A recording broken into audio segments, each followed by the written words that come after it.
Alors depuis 2020 jusqu'à aujourd'hui, tout le monde a eu à voir l'explosion des Madjab dans le milieu francophone précisément, avec des compétitions qui ont vraiment tourné et surtout avec la dernière compétition des Rafiki qui a emballé tout le monde.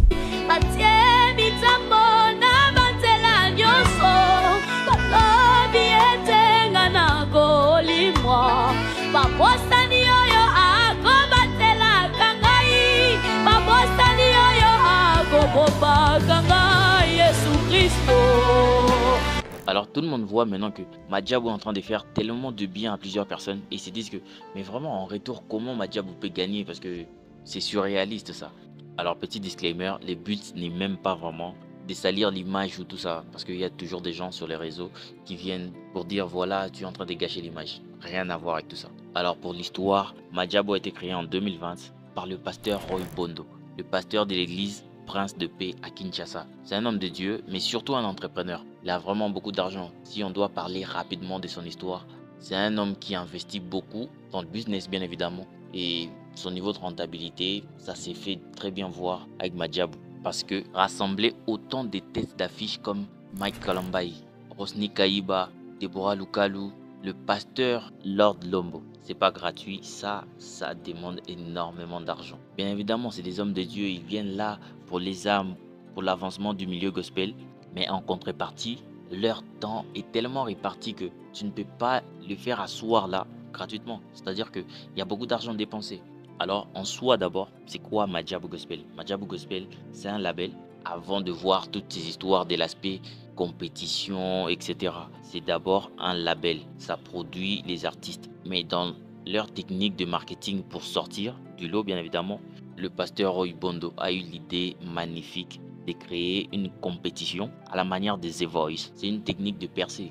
Percer dans le sens où prendre du succès dans le milieu. Parce qu'on dit toujours que quand il y a de l'attention, il y a de l'ascension. Bien évidemment, ce que je veux dire par là, je ne vais pas faire le parolier. Ce que je veux dire, c'est que quand les gens sont attirés, quand les gens sont intéressés, il y a de l'attention des gens, il y a bien évidemment de l'ascension parce que tu vas grimper. Et c'est cette technique qu'il a utilisée en organisant la compétition des Madjabou. Franchement, la première, c'était bien.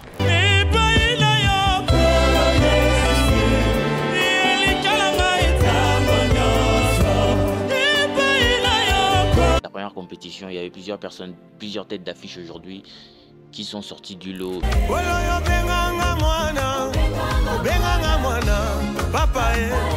Il y a d'autres, musicalement ça marche pas trop, mais ça va, ça a marché dans la ville. Mais vraiment quand ils sont venus avec Madjabou Rafiki de Petit ici, tout ça, Enjoyel, etc. C'était un carton énorme dans la ville parce que tout le monde en parlait. Surtout Kinshasa, la RDC. Parce que avant ça touchait que Kinshasa, tout ça. Mais là pour le Petit de Rafiki, ça a touché presque tout le monde.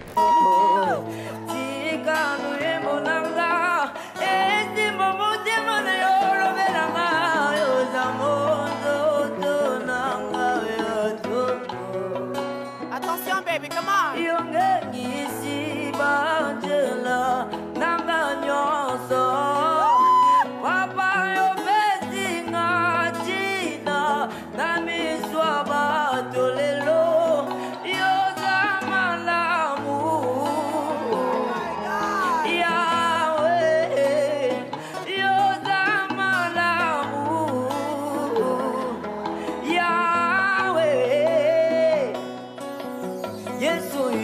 Tosambela, tosambela, tosambela.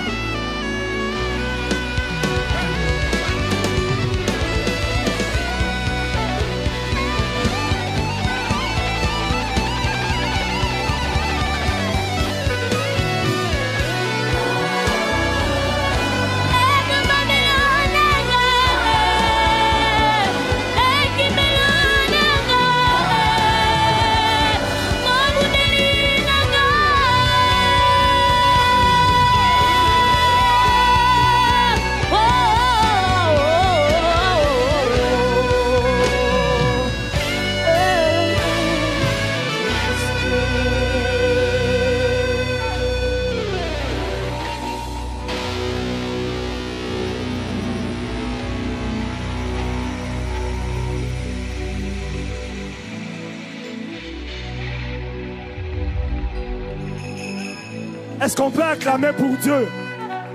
Pas applaudir pour une Joël, non, acclamer pour Dieu. Et c'était un succès phénoménal. C'est par là qu'on peut dire qu'il s'est carrément imposé dans le milieu. Parce que premièrement, d'abord, il attire l'attention de plusieurs personnes. Et deuxièmement, c'est bénéfique pour toutes les personnes qui passent là. Et bien évidemment, même pour le petit Madjabou, Rafiki. On les a vus faire des vacances énormes à Dubaï, tout ça. C'est-à-dire que ça change un peu la vie des gens. Et à l'instar d'un musicien, Inos B, qu'on connaît tous dans la francophonie, qui est aussi sorti par la voie de compétition, toujours comme ça, on appelle ça des télécrochets de Vodacom. Aujourd'hui, Inos B, c'est une star parce que il est sorti par cette voie-là. On l'a connu par Vodacom. Il n'y aurait pas eu Vodacom, il n'aurait pas eu la même carrière. Donc c'est aussi pareil avec Madjabou dans le milieu gospel maintenant. Aujourd'hui, on connaît des gens comme Faveur Moukoko. Il n'y aurait pas eu vraiment Madjabou, ça serait pas la même carrière. Et même les petits Anjoël et toutes ces personnes qui sont en train de faire ravage un peu là, c'est grâce à l'idée magnifique du pasteur Roy Bondo. Et maintenant, plusieurs personnes peuvent se poser la question comment eux ils gagnent maintenant de l'argent, parce que ça reste premièrement un business, que ce soit dans le milieu gospel ou quoi que ce soit. Quand on dépense autant d'argent, il faut penser à comment ça peut rentrer, parce que ça ne tombe pas du ciel bien évidemment.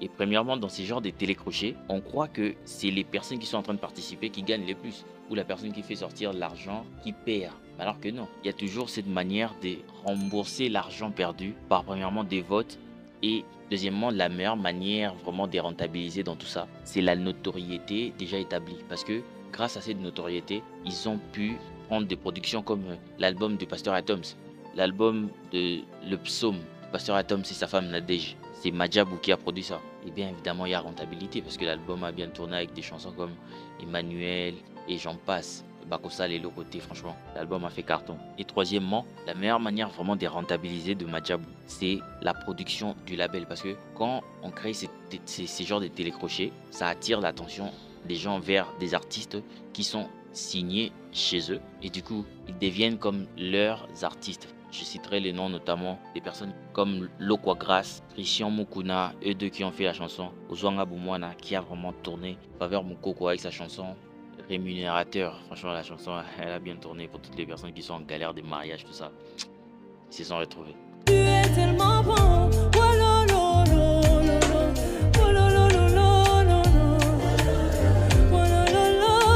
Et aujourd'hui, grâce à toutes ces notoriétés, c'est vraiment les labels les plus influents dans le milieu francophone et évidemment dans le gospel. Parce qu'on connaît Yawatibé, on va pas faire face. Tu vois. Et d'ailleurs, récemment, ils sont allés aux États-Unis pour prendre un trophée aux Afrima Awards pour les labels gospel. Franchement, c'est eux, dans la francophonie, qui ont gagné en termes de meilleurs labels. Tu vois. Parce que chaque année, on donne de mérites comme ça, qui était le meilleur, tel.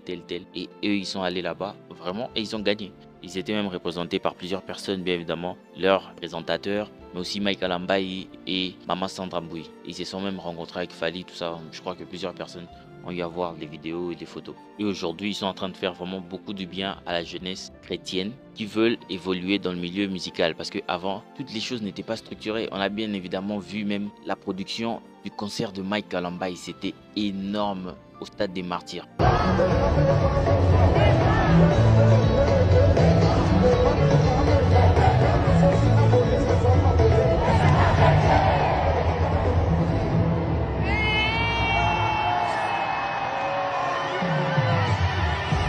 C'est juste grâce aussi à Madjabou. Parce que là, vraiment, dans le niveau professionnel et même dans le visuel, ils ont vraiment franchi un cap. Parce que on voit toujours des histoires gospel, c'est pas trop top. Quand c'est gospel, on a toujours tendance à dire que, voilà, même si tout n'est pas là, le Saint-Esprit sera là. Mais bien évidemment, le Saint-Esprit doit être là. Mais aussi, on doit évoluer parce que les choses évoluent. Pourquoi les chrétiens vont toujours rester? Franchement, c'est leur philosophie. Et aujourd'hui, ils sont en train de professionnaliser. Et si même tu vois les clips de leurs artistes comme l'album de Faveur Moukoko qui vient de sortir, on voit même les clips du pasteur Atoms qui n'était pas vraiment quelqu'un axé sur les histoires des clips, tout ça. Mais on voit que le niveau a vraiment grimpé. Et même la chanson de Sandra Mboui, Bola Moleke Bele, Goodness, on voit. Et même dans la sonorité, ils utilisent maintenant des beatmakers qui sont vraiment haut classés, des clippers qu'on appelle les gens qui font des clips, tout ça. C'est haut niveau parce qu'ils veulent élever les standards même dans le niveau gospel. Et on a même cette pépite qui chante comme Céline Dion, franchement. Ruski Mongol, je devais même pas les dire dans la vidéo, mais je devais placer là parce que celle-là, vraiment, avec sa voix, c'est énorme. Je sais ce que les gens disent de moi. je sais aussi qu'il y a un Dieu qui connaît mon cœur quand il y a Jésus. Gloire au Seigneur.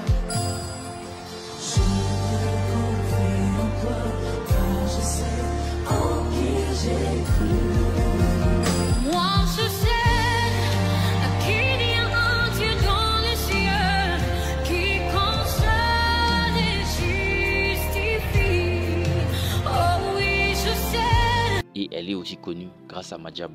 Et même incroyable de voir la carrière du petit Baïv, désolé de t'appeler petit, hein, qui est en train d'évoluer. Il a sorti un album juste grâce à cette compétition. Aujourd'hui, il était même en concert à Abidjan.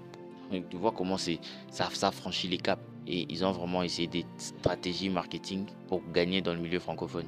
En invitant des gens comme des Moridja, des Kais Bloom, qui sont des gens déjà installés. Et quand tu gagnes la Côte d'Ivoire, franchement, l'industrie musicale dans la francophonie en Afrique, c'est plus en Côte d'Ivoire. Et vraiment, ils ont réussi aussi à atteindre un peu la Côte d'Ivoire. Bien qu'ils ont essayé une compétition en France qui a été vraiment un flop. Ça n'a pas trop marché donc. Mais sinon, dans l'ensemble, le label est vraiment là pour faire du bien dans le milieu gospel. Parce que le milieu gospel avait vraiment besoin de quelque chose de qualitatif où des gens mettent vraiment de l'argent. Parce que on dit toujours que l'évangile est gratuit, mais l'évangélisation est payante. Donc c'est-à-dire qu'ils ont vraiment élevé les standards et on rend grâce à Dieu d'avoir des personnes qui sont aussi visionnaires et qui installent des choses qui marchent. Même dans le milieu entrepreneurial, ça apprend à plusieurs personnes que avec de la volonté et une très bonne vision, les choses peuvent aller de l'avant. Parce que là, ils sont en train de, bien évidemment, réorganiser les choses, remettre les standards encore vraiment en haut dans le milieu gospel.